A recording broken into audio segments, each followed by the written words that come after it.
నమస్తే, welcome to Telugu రాజ్యం. నేను మీ సంతోష్.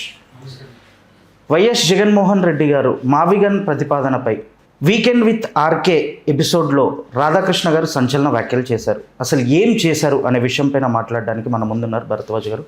నమస్తే సార్. నమస్తే అండి.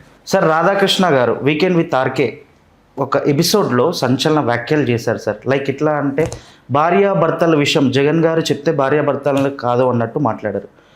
అది ఏంటి సార్, ఎందుకు అలా మాట్లాడాల్సి వచ్చింది? అంటే ఆయన పరిధి దాటి చొరవ తీసుకుని అవతల వాళ్ళ ప్రైవసీలోకి వెళ్ళి రాయటము మాట్లాడటము అనేది ఆయనకి చాలా అలవోకగా చేస్తాడు ఆయన రాధాకృష్ణ గారు. అది ఆయన అవతల వాళ్ళ స్పేస్లోకి వెళ్ళి మాట్లాడుతున్నామని ఫీల్ అవ్వడు ఆయన. అది ఒక దౌర్భాగ్యం. నిజానికే అది ఎన్నిసార్లు ఎంతమంది విమర్శించినా ఆయన ధోరణి నుంచి వెనక్కి రాడు. ఓకే. పైగా తెలుగుదేశం పార్టీ నాయకత్వంలో ఉన్నటువంటి కూటమి ప్రభుత్వాన్ని అధికారంలోకి తీసుకురావడంలోనూ అలాగే ఆ ప్రభుత్వం సక్రమంగా నడవడంలోనూ తన మార్గదర్శకత్వం చాలా ఉపయోగపడుతోంది అని ఆయన నమ్ముతున్నాడు. అంటే తన మాట వినటం వల్లనే కూటమి అధికారంలోకి వచ్చిందని, అలాగే తను చెప్పిన మాటలు వినటం ద్వారా మాత్రమే కూటమి 10 కాలాల పాటు అధికారంలో ఉంటుందని కూడా ఆయన నమ్ముతున్నాడు. ఇది ఒక మూఢనమ్మకం అని మనం అనుకుంటున్నాం కానీ ఆయన అనుకోవట్లేదు. ఓకే. ఆయన నమ్మకంగానే ఉన్నాడు. అందులో భాగంగానే ఆయన జగన్మోహన్ రెడ్డి మావిగన్ మీద ఆయన దాడి చేయాలని డిసైడ్ అయ్యి ఆ దాడి ఎలా చేయవచ్చు దానికి సంబంధించి ఆయన చాలా స్పష్టంగా కూటమి స్టాండ్ తీసుకుని మాట్లాడుతున్నాడు. ఇది పత్రికా విధానానికి పత్రికల నైతికతకు కూడా ప్రమాదకరమే. ఎందుకంటే ప్రజలు అనే ఒక సబ్జెక్టుని పూర్తిగా వదిలేసి కసరత్తు చేస్తున్నారు వీళ్ళందరూ కూడా జగన్మోహన్ రెడ్డితో కలిసి. జగన్మోహన్ రెడ్డి గారు ఏదో గొప్పవారు అని నేను అనటం లేదు, అలాగని చంద్రబాబు నాయుడు గొప్పవాడని కూడా నేను అనుకోవడం లేదు. ఓకే. వీళ్ళందరూ కూడా ప్రజల్ని వదిలిపెట్టి సాము చేస్తున్నారు. నేల విడిచి సాము చేసినట్టు ప్రజల్ని గాలికి వదిలేసి సాము చేస్తున్నారు అందరూ. ఓకే. ఇప్పుడు ఈ రాధాకృష్ణ గారు భుజానేసుకుంటున్నటువంటి చంద్రబాబు నాయుడు గారు గొప్పతనం ఏమిటి? ఆయన అక్కడ ఉన్నటువంటి రైతుల నుంచి భూములు గుంజుకున్నాడు. అంటే ప్రజలకి ఉండేటువంటి వ్యక్తిగత ఆస్తి హక్కుని వైలేట్ చేసి ప్రకృతి ఇచ్చినటువంటి రాజ్యాంగం ఖాయపరిచినటువంటి హక్కుని రద్దు చేసి ఆ హక్కుని పక్కకు తోసి జనాల భూముల్ని ల్యాండ్ పూలింగ్ అనే పేరుతో ఆయన ప్రభుత్వానికి తీసేసుకున్నాడు. 38,000 ఎకరాలు మొదట తీసుకున్నాడు. ఇప్పుడు 40,000 ఎకరాలకి టెండర్ పెట్టాడు. నడుస్తోంది డ్రామా. కాబట్టి ఆ భూములు ఏం చేస్తాడు ఆయన? ఎవరికి ఇస్తాడు? కార్పొరేట్లకి పందారం చేయటం కోసం లాక్కుంటున్నాడు. అమరావతి అభివృద్ధి అనే పేరుతో పెట్టుబడులను తీసుకొస్తాను ఇక్కడికి. పెట్టుబడులు తీసుకొస్తే ఆ భూముల్లో వ్యాపారం చేస్తారు వాళ్ళు. మొన్న బిల్ గేట్స్ వచ్చి వెళ్ళాడు. ఆయన కూడా అక్కడికి వచ్చి మిరపకాయ బజ్జీలో పునుగులో తినడానికి రాలేదు. ఆయన భూములు తినడానికి వచ్చాడు. ఆయనకు భూములు పెట్టడానికి రైతుల దగ్గర నుంచి చంద్రబాబు గారు భూములు లాక్కున్నాడు. ఇలాగే మొత్తం ప్రపంచవ్యాప్తంగా ఉన్న కార్పొరేట్ల కోసం వీళ్ళ భూములు లాక్కుని అవి అత్త సొమ్ము అల్లుడు దానం లాంటి కార్యక్రమం ఆయన చేస్తున్నాడు. జగన్మోహన్ రెడ్డి గారు ఇప్పుడు మావిగన్ అంటున్నాడు కానీ నిజానికి ఆయన అధికారంలో ఉన్నప్పుడు చేయవలసిన పని చేయకుండా వదిలేసిన పని, ఒక దారుణమైన పని ఒకటి ఉంది. అది చేసుంటే ఈ రోజున రాధాకృష్ణ ఈ మాటలు మాట్లాడేవాడు కాదు. ఓకే. ఏం చేసి ఉండాల్సిందంటే నేను 3 రాజధానుల్ని నమ్ముతున్నాను. ఆయన ఏం చెప్పాడు? అభివృద్ధి వికేంద్రీకరణ 3 రాజధానులు అని చెప్పాడు. నిజమే. అది డెఫినెట్గా అప్రిషియేట్ చేసి తీరవలసిన అంశమే. ఆయన శాసన రాజధానిగా కర్నూలు అనుకున్నాడు. కర్నూలు కాదని కోర్టు అంది. కోర్టు తిరిగి అమరావతికే వచ్చింది. కాబట్టి అమరావతి శాసనసభ 2 అక్కడే ఉంటాయి, అమరావతిలోనే. ఒక్క సెక్రటేరియట్ మాత్రమే వైజాగ్ తీసుకెళ్తాను అని వైజాగ్ షిఫ్ట్ చేసి ఇమ్మీడియట్గా రాజధానికి భూములు ఇచ్చిన రైతులందరినీ కూర్చోబెట్టి ఒక సమావేశం పెట్టి, అయ్యా నేను 3 రాజధానులు అని చెప్పాను, దానిలో 2 రాజధానులు స్థిరపడ్డాయి. ఇప్పుడు ఈ 2 రాజధానుల్లో ఇది శాసన రాజధానిగా ఉంటుంది. కాబట్టి నేను ఇక్కడ రాజధానికి సంబంధించిన ప్రభుత్వ కార్యాలయాలు ఇలాంటి నిర్మాణాలు తప్ప ఇంకా ఇతర నిర్మాణాలు నేను టేకప్ చేయను, కార్పొరేట్లకి ఫెసిలిటేట్ చేయడం కోసం భూములు తీసుకోను, కాబట్టి మీ భూములు మీకు వెనక్కి ఇచ్చేస్తున్నాను అని అప్పటి వరకు ప్రభుత్వం వాళ్ళకి హామీ ఇచ్చినటువంటి కౌలు డబ్బులు చెల్లించారో లేదో వెరిఫై చేసి, ఒకవేళ చెల్లించకపోతే ఆ డబ్బులు పే చేసి ఎవరి భూములు వాళ్ళకి ఇచ్చేసి ఉంటే క్లోజ్ అయిపోయేది అకౌంట్. ఈ రోజున వాళ్ళు పార్లమెంట్కి వెళ్ళి బిల్లు పాసులు చేసుకుని ఇంత గోల జరిగేది కాదు. అలా చేయలే ఆయన. చేయకపోవడం వలన ఇప్పుడు చేయకుండా ఉండకపోవడం ఎందుకు చేయలేదంటే ఆయన సమస్యలు ఆయనకు ఉన్నాయి. కార్పొరేటీకరణని వ్యతిరేకించిన, లేకపోతే ఈ ల్యాండ్ పూలింగ్ లాంటి ప్రోగ్రామ్స్కి వ్యతిరేకంగా వెళ్ళిన, ఈ ప్రభుత్వాల ల్యాండ్ బ్యాంకు పెంచుకోవాలి అనేటువంటి కొత్త నిబంధనకు వ్యతిరేకంగా మాట్లాడిన వాళ్ళ మీద కేంద్ర ప్రభుత్వం నేరుగా దాడి చేసే ప్రమాదం ఉంది. ఓకే. అందుకని తన్ని తాను కాపాడుకోవడం కోసం అలాంటి మాటలు మాట్లాడలేదు జగన్ రెడ్డి. మాట్లాడకుండా ఆయన ఎంతసేపు ఈ 3 రాజధానులు అనే పేరుతో అక్కడ డబ్బులు పెట్టకుండా, అంటే రాజధాని మీద పెట్టడం కన్నా జనానికి నేరుగా సహాయం చేయటం బెటర్ అని అనుకున్నాడు ఆయన. ఓకే. ఆ విజన్లో వెళ్ళిపోయాడు. వెళ్ళిపోతూ ఈ పని చేయలే. అంటే రైతులకు వాళ్ళ భూములు వాళ్ళకి వెనక్కి ఇవ్వడానికి ఆయనకి ఇబ్బంది ఉంది, అందుకని ఇవ్వలేదు. కానీ ఇచ్చుంటే బాగుండేది. ఇవ్వకపోవడం అనేది అడ్వాంటేజ్గా తీసుకుని ఇప్పుడు ఈ డ్రామా అంతా ఆడుతున్నారు. సో జనాల దగ్గర నుంచి భూములు గుంజుకున్నటువంటి చంద్రబాబు నాయుడు ఎంత దుర్మార్గుడో అందరికీ తెలుసు. నిజానికి ప్రపంచం అంతా దాడి చేయవలసినటువంటిది చంద్రబాబు గారు భూసేకరణ మీద. ఎందుకు జనాల నుంచి భూములు గుంజుకుంటున్నావు నువ్వు? ఆర్గానిక్గా నువ్వు అక్కడ ప్రభుత్వ కార్యాలయాలు నిర్మించు చాలు, మిగిలిన వ్యవహారం అక్కడ జనాలే చూసుకుంటారు.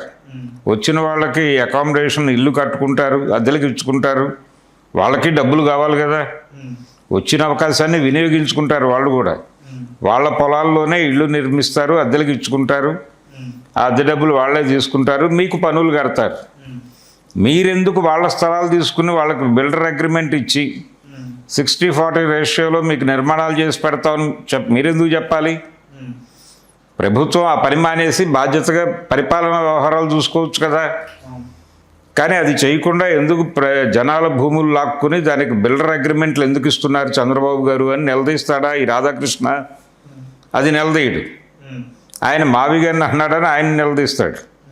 ఆయన మీద కూడా ఈయన ఆరోపణ చేయవలసింది ఏమిటి? నిజంగా ఈయన ప్రజల క్షేమం కోరేవాడైతే, అయ్యా మీరు అధికారంలో ఉండగా భూములు ఎందుకు వెనక్కి ఇవ్వలేదు జనాలకి అని కదా క్వశ్చన్ చేయాల్సింది.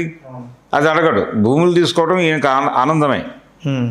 అంటే చంద్రబాబు నాయుడు గారు కూటమి ప్రభుత్వం భూములు గుంజుకోవాలి, వాటిని కార్పొరేట్లకు పంజారం చేయాలి, ఈ డీల్స్లో ఎక్కడో చోట ఈయన కూడా ఇన్వాల్వ్ అవ్వాలి, ఒక 10-15 డీల్స్ కుదర్చడం ద్వారా వచ్చేటువంటి కమిషన్ డబ్బులు తన అకౌంట్లో పడాలి అనే ప్రోగ్రాంతోనే కదా మీరు దాన్ని భుజాన్ని వేసుకుని మోస్తోంది మీ స్వార్థ ప్రయోజనాల కోసం.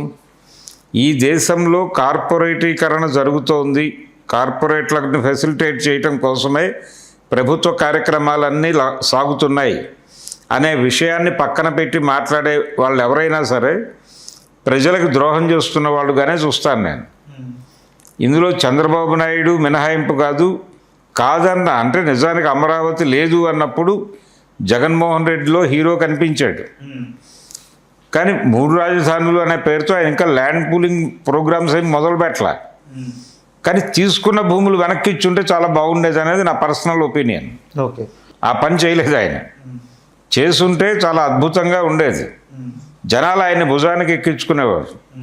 రెండో ఎన్నికలో ఎందుకు ధైర్యం చేయలేదు అంటానికి ఆయన రీజన్స్ ఆయనకు ఉన్నాయి. ఆయన కేంద్ర ప్రభుత్వ కనుసన్నల్లో ఉండాలి అని అనుకోవడం వలన జరిగిన ప్రమాదం, అది ఇబ్బంది. అండ్ సార్ ఇంకోటి అది చెప్పాడు కదా, అది ఎగ్జాంపుల్గా చెప్పాడా? లైక్ వైసీపీ నేతలు జగన్ చెప్తే భార్యల్ని భార్యలు కాదని, భర్తల్ని భర్తలు కాదన్నట్టు. అదేనండి, అది ఎవరైనా అంతే కదా. ఎవరు క్యాడర్ అయినా ఆ పార్టీ నాయకుడు చెప్పిన ప్రకారం వెళ్తారు కదా. ఇప్పుడు ఎందుకు అంబటి రాంబాబు ఇంటి మీద ఎందుకు దాడి చేశారు తెలుగుదేశం కార్యకర్తలు? ఎందుకు కృష్ణా జిల్లాలో, ఎన్టీఆర్ జిల్లాలో అంతమంది నాయకుల మీద దాడులు ఎందుకు జరిగినాయి? అక్కడ మైలవరం ఏరియాలో కూడా దాడులు జరిగినాయిగా. ఎందుకు జరిగినాయి అవన్నీ? అంటే క్యాడర్కి నాయకత్వం ఆదేశాల మేరకేగా జరిగినాయి అవన్నీ. అవును. జరగలేదు అని చెప్పడానికి మీ దగ్గర ఏమన్నా ఉదాహరణలు ఉన్నాయా? అంబటి రాంబాబు ఇంటి మీదకి వెళ్ళినటువంటి తెలుగుదేశం కార్యకర్తలు తిట్టిన బూతులు రికార్డులు ఉన్నాయి కదా. ఒక మహిళ అతన్ని తిట్టిన తిట్లు వింటే చెవులు తుప్పొదిలిపోతుంది. పైగా ఆవిడ ఒక స్ట్రైచర్ ఉన్న నాయకురాలు తెలుగుదేశం పార్టీలో. ఆవిడ తిట్టిన బూతులు ఉన్నాయి, ఇప్పటికీ యూట్యూబ్లో వినొచ్చు ఎవరైనా ధైర్యం కలిగిన వారు ఉంటే. సో వాళ్ళేమైనా నాయకత్వానికి ఏమన్నా చెప్తున్నారా? క్యాడరు వారు నాయకుడు చెప్పింది పాటించడం, ఆదేశించినవి చేయటమే కదా వాళ్ళు చేస్తోంది. అంటే వాళ్ళు కూడా మేము ఈరోజు కాపురం చేయమంటారా అని చంద్రబాబు గారిని అడిగి చేస్తున్నారా? ఈయన వచ్చి యువతల వాళ్ళ మీద అలా మాట్లాడతాడు. వాళ్ళ ప్రైవసీలోకి, వాళ్ళ పర్సనల్ ఏరియాలోకి వెళ్ళిపోయి మాట్లాడే రైట్ ఎవరిచ్చారు ఈయనకి? ఇది వాళ్ళకి కొమ్ము కాస్తే తనకేదో ప్రయోజనం దక్కుతుంది అనేది.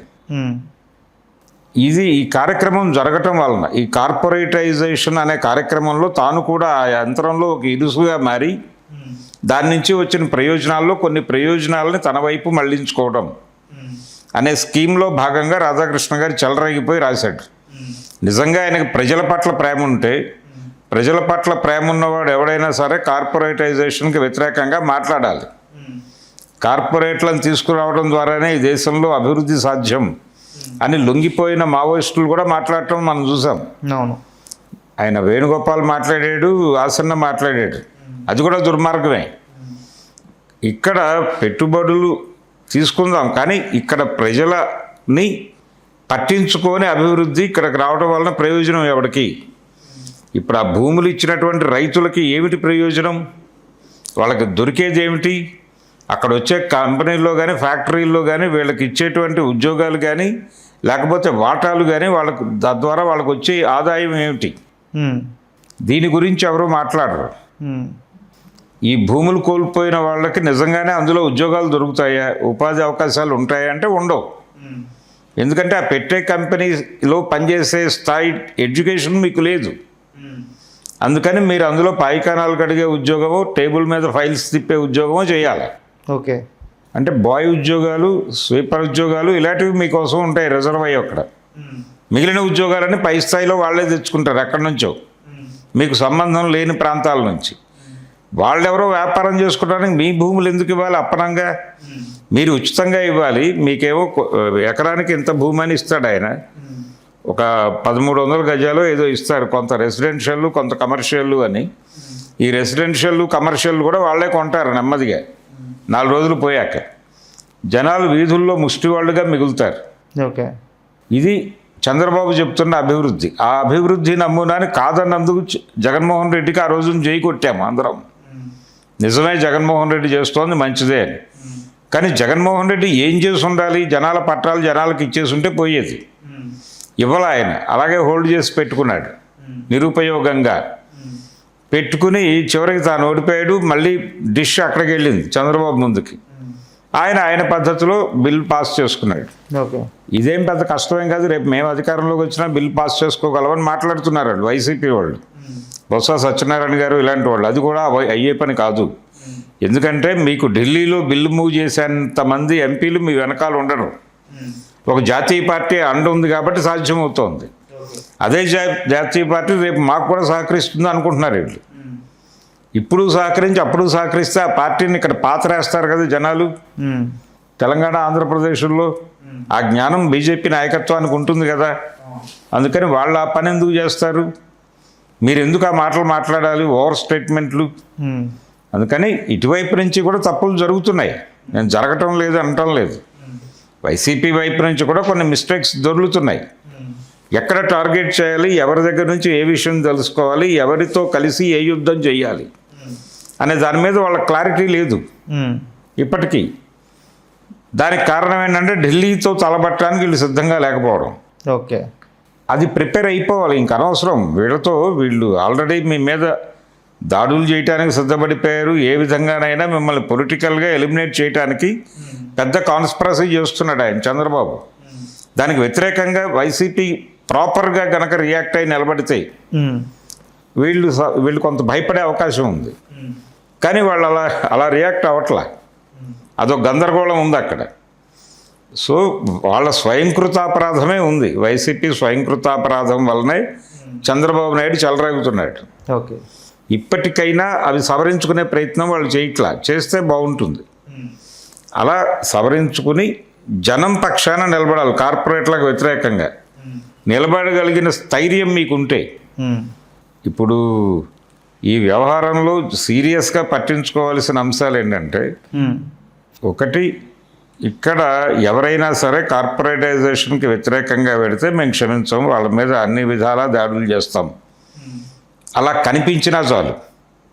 లేదు, కార్పొరేటైజేషన్ ప్రోగ్రామ్కి నెగిటివ్గా ఏం మాట్లాడినా, ఇప్పుడు ఆయన ఏం మాట్లాడుతున్నాడు జగన్మోహన్ రెడ్డి గారు, ఈ మావిగన్ అనే పేరుతో మచిలీపట్నం, విజయవాడ, గుంటూరు కలిపి ఒక సముదాయం అంటున్నాడు. ఇప్పుడు ఆల్రెడీ విజయవాడ, గుంటూరు కలిసే ఉన్నాయి. కొత్తగా కలపాల్సింది మచిలీపట్నం. మచిలీపట్నం కలపాలనే ఆలోచన కూడా ఉంది వాళ్ళకి. అంటే జగ్గైపేట నుంచి మచిలీపట్నం పోర్టు వరకు ఏకఖండం అమరావతి దాని కింద తీసుకురావాలనే అభిప్రాయం ఉంది. అంటే సిఆర్డిఏ అంటారు, సిఆర్డిఏ పరిధిలోకి తీసుకురావాలనే అభిప్రాయం ఉంది చంద్రబాబు. మీరు కొత్తగా చెప్పాల్సిన అవసరం లేదు. ఆయనకు ఆల్రెడీ ఆయన బుర్రలో ఉంది గోల. అక్కడ ఆ భూముల్ని కూడా సొమ్ము చేసుకోవాలనే కోరిక ఆయనకు ఉంది. వీళ్ళెవరు సలహాలు చెప్పడానికి ఆయన తినమరిగిన కోడి ఇల్లెక్కి కూస్తుంది అన్నట్టు, తినమరిగిన కోడి ఇల్లెక్కి కూయటం లాంటిదే చంద్రబాబు మాట్లాడటం కానీ, లేకపోతే రాధాకృష్ణ మాట్లాడటం కానీ. అందుకని ఈ తినమరిగిన కోడి కూతలు పట్టించుకోవాల్సిన అవసరం లేదు జనాలు అని మాత్రం నేను బలంగా చెప్పదలుచుకున్నాను. ఆయన వాంటెడ్గానే జగన్మోహన్ రెడ్డిని కాన్సన్ట్రేట్ చేసి తిట్టిన మాట వాస్తవం. క్రిటికల్గా మీరు వెళ్ళండి, తప్పులేదు. మీరు విమర్శ పెట్టండి, ఆ విమర్శలో ఒక లాజిక్ ఉందనే విషయం ప్రజలు అనుకోవాలి. అంతే తప్ప తిట్టడం కోసం తిట్టడం కాదు. రైట్. ఆయన చేస్తోంది అదే దుర్మార్గం. రాధాకృష్ణ చేస్తున్న దుర్మార్గం అదే. మీడియా అంటే ఆయనకి సంబంధించినటువంటి మీడియా హౌసెస్ని తీసుకెళ్ళి ఒక రకంగా పార్టీతో, తెలుగుదేశం పార్టీతో అంటకాగే పరిస్థితికి తీసుకెళ్తున్నాడు ఆయన. ఇది ప్రమాదకరం. ఇది మీడియా కండిషన్ ఏంటి భారతదేశంలో అనడానికి ఉదాహరణ. కాబట్టి ఇది ప్రమాదకరమైనటువంటి వ్యవహారం నడుస్తోంది మన కళ్ళ ముందే, మనకు తెలియకుండా.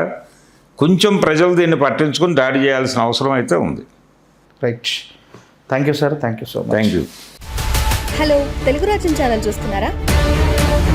సామాజిక, రాజకీయ, జీవన చిత్రణే తెలుగు రాజ్యం. అతిశయోక్తులు, అసత్యాలు ఉండవు. రాజకీయ కోణం కాదు, ప్రజా కోణమే కొలబద్ద.